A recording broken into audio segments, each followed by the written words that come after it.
Regressão de regime.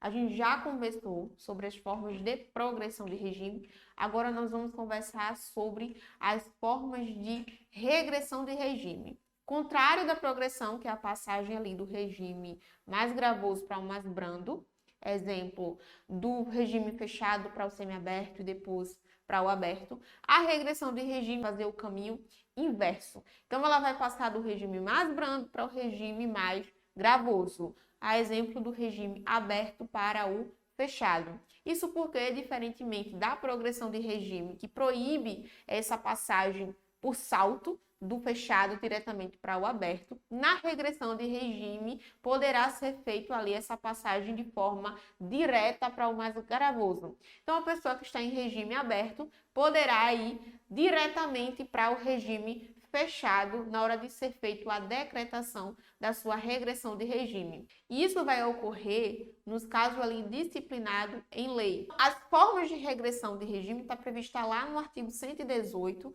da Lei de Execução Penal, no inciso 1º e no inciso 2º. No inciso 1º, nós vamos ter como modalidade o cometimento de fato constituído como crime doloso, como também o cometimento ali de falta grave, certo? Então, o fato constituído como crime doloso, esta previsão, diferentemente do livramento condicional, não se exige que a gente esteja diante de sentença penal condenatória transitada em julgado. Então, o recebimento da denúncia, por exemplo, pode ser o suficiente ali para a determinação da regressão de regime. Então, o cometimento da falta grave após a instauração do PAD, do procedimento administrativo disciplinar, sendo apurado e verificado que de fato ocorreu ali a existência da falta grave, o juiz homologando essa falta grave lá na fase de execução penal, ele pode ali determinar a regressão de regime, novamente. Esta regressão de regime pode se dar para qualquer dos regimes mais gravosos. Isso porque o caput do artigo 118 vai falar que a regressão pode se dar para qualquer dos regimes. Então, numa interpretação da lei, se entende que pode ser, de fato, qualquer regime, sem necessidade de respeitar ali aquele regime intermediário para o preso que se encontra no regime aberto.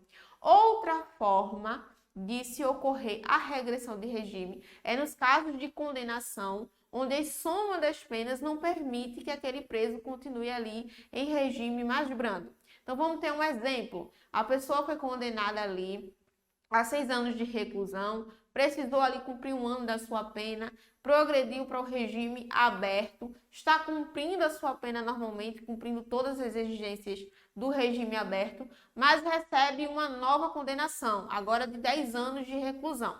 Com o somatório dos 10 anos, com a pena restante, ou seja, os 5 anos, a gente teria ali um total de 15 anos de pena, o que é incompatível com o regime aberto pelo quanto ali de pena que ficaria para ser cumprido. Então, esta pessoa ela teria que regredir de regime, sua regressão daria para o regime fechado, para que ela retomasse o cumprimento de pena dela e assim progredisse com base conforme fosse cumprindo a sua pena. Nos casos de regressão de regime, é necessária ali da prévia oitiva desse apenado.